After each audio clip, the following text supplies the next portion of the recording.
All right, come on in, everybody. We're getting ready to start. I'm Eleanor Ann Sweet, Hidden Sales and Revenue Expert, Turbocharged Sales, and the Remington Group.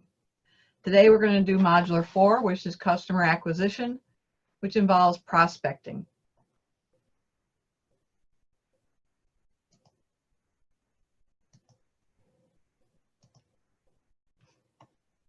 So today we're going to go through Lesson 1, which is finding new free leads through some simple research on some great databases.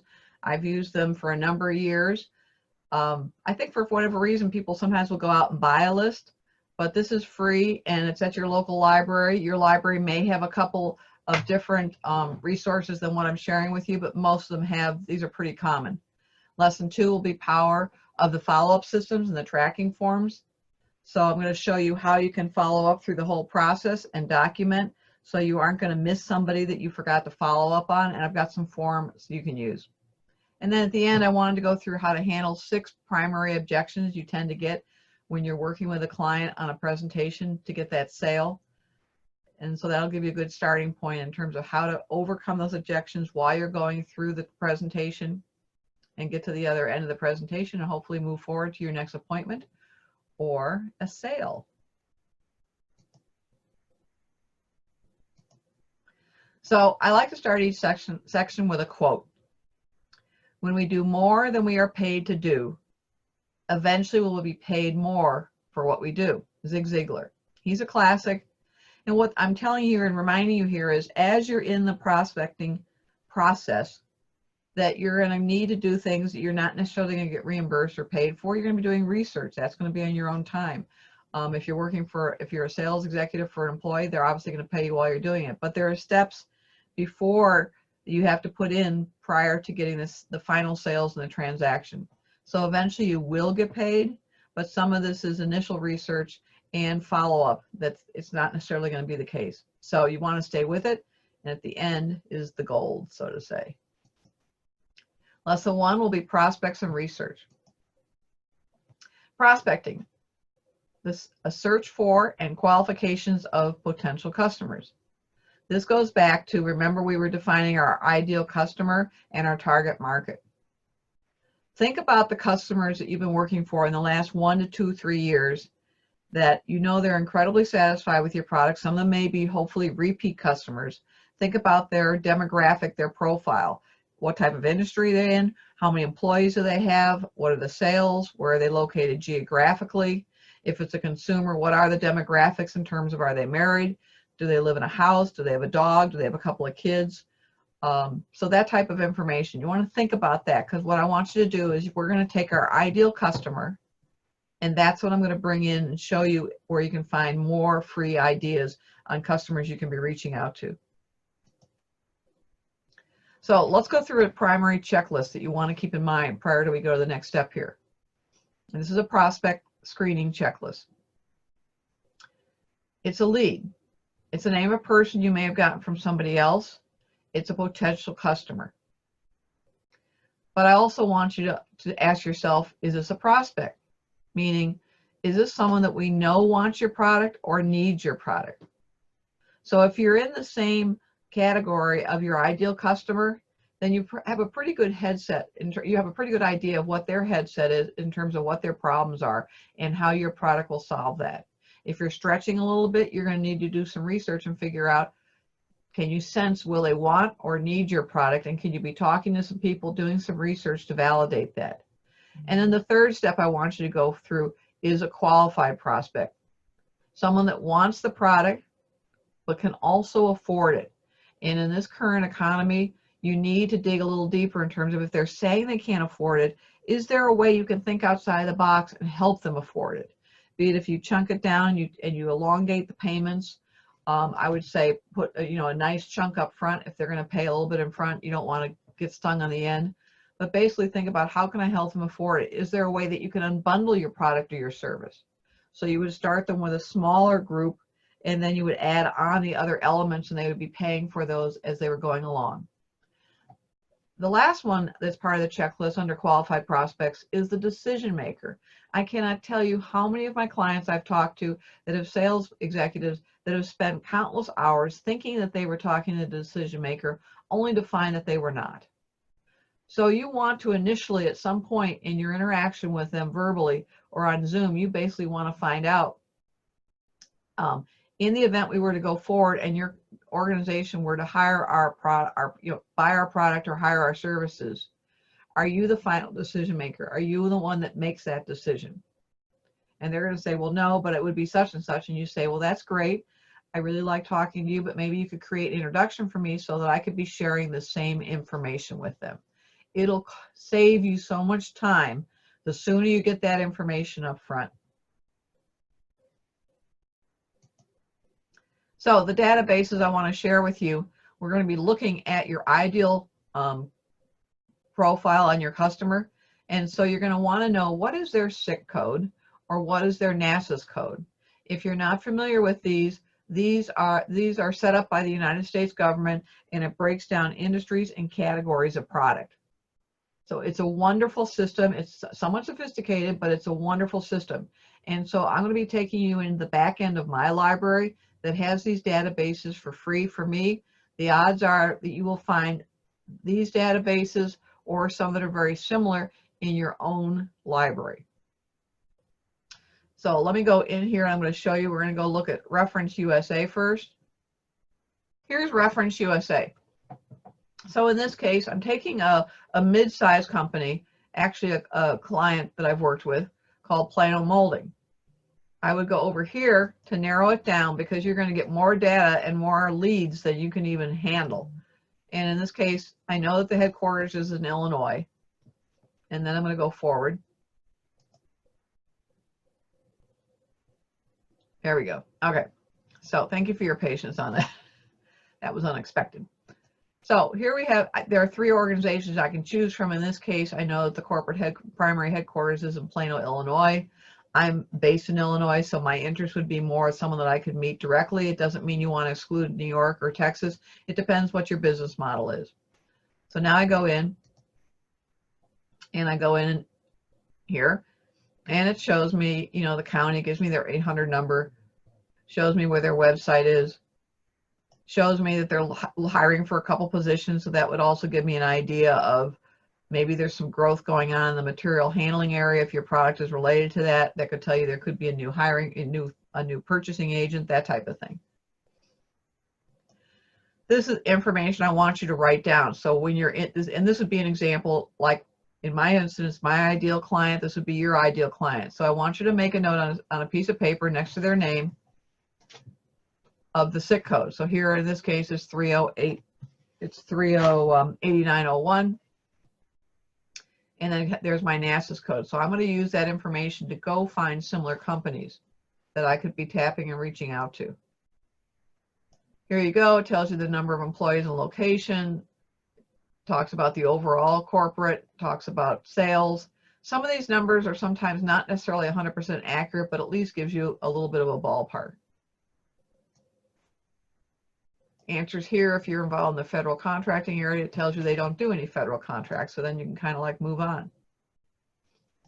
This is an area that, if let's say you're in the service-oriented business and you're a CPA and you're looking to get some accounting work, this gives you an idea how much they spend on accounting. Here's for payroll, here's for telecommunications, here's for advertising. So if you're in these industries, this will give you a little bit of a benchmark in terms of, is this a potential client? Down here, I would not necessarily worry if you have a graph like this, which can be a little bit unusual because they were privately held, then they went public, and then they came back and went privately held. So that affected that. I happen to know that information, but there are reasonable explanations for that. Here would be the information if you wanted to look at any of the UCC filings. This would give you an idea of nearby businesses. If you were looking to hire people, it would give you an idea, maybe hypothetically, though not a guarantee, of in a geographic area, what were some other companies you could tap into. This area is one of my favorites. And notice here at the bottom how you can also download and print off this data for yourself. So now this gives me, in this particular area, who are their competitors. Plano Molding has consumer products, but it also tends to specialize in injection molded plastic. So if that is relevant to my, you know, ideal customer profile, then this is going to be a very good list. All right. And so then you click on there, it'll take you to each one of those companies, and then you can also study their background and research it further. Up here, this is a repeat of everything that goes down that we just saw. And then also down here, you could go into the corporate tree.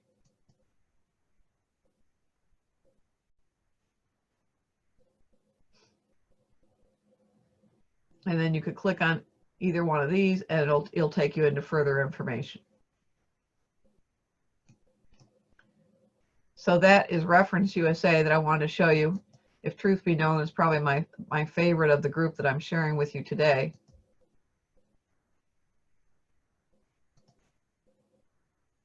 And then I wanted to show you here of, let's say I did the Illinois, and then go to additional filters.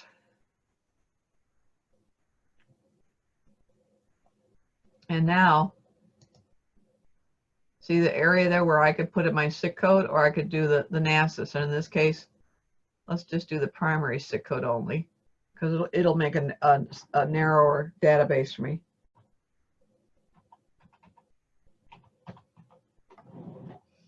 And then I'm going to go down here. I thought, oh, here. I'm going to go over here. And I'm going to, so you could even get into neighborhoods for the consumer products, for the consumer data. I'm going to pick state. I'm going to pick Illinois. So I'm going to go down here. In this case, I'm only going to pick one state. You can pick multiples if you want to do like the Midwest or the East Coast. And now I'm going to go view results. All right. So you can see everything's Illinois, and we end up with about 22,000 ideas. You can do it more geographically and all sorts of things, but these people are falling in the SIC code for whatever reason of quote unquote my ideal client. And then I wanted to show you here, there's the advanced search, which for all intentional purposes is very similar. And see how I'm using the verified business? That's the one that I did. And then you do unverified business. I would not do these two bottom ones because I just think it's going to give you too many numbers and people that might not necessarily make sense for you.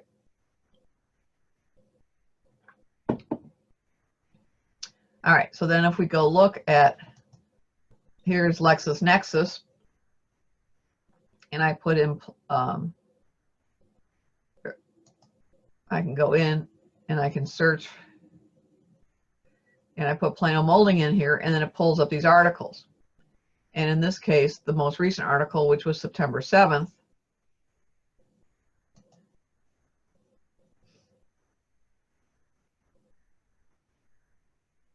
oh, well, that's too bad. Now it's taking me back out. Bear with me. All right. So, so here you can go. It's going to give you company and financial.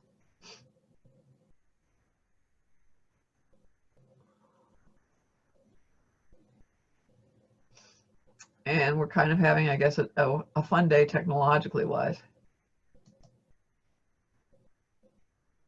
So that would be that situation. And then let me show you this other one.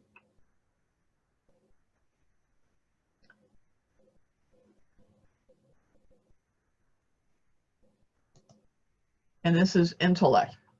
Okay. So I had already pulled up Plano. As you can see, there's their logo actually.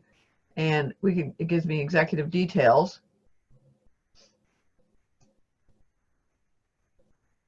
And then it gives you everybody's background.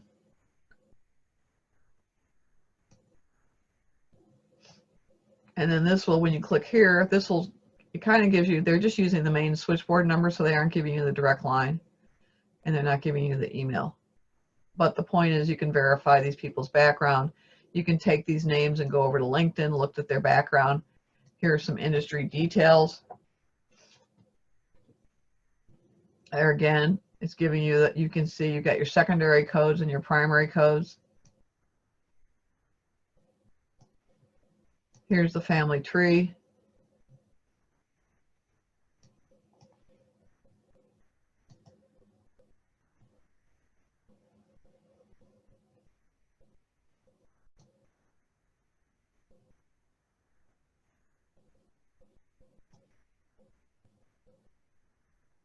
And then here's an interesting one where it gives you surrounding companies. Now this may make sense and it may not make sense. Depends upon, it's probably would show you more about the labor market, but you'd have to check the SIC codes to make sure it really made sense.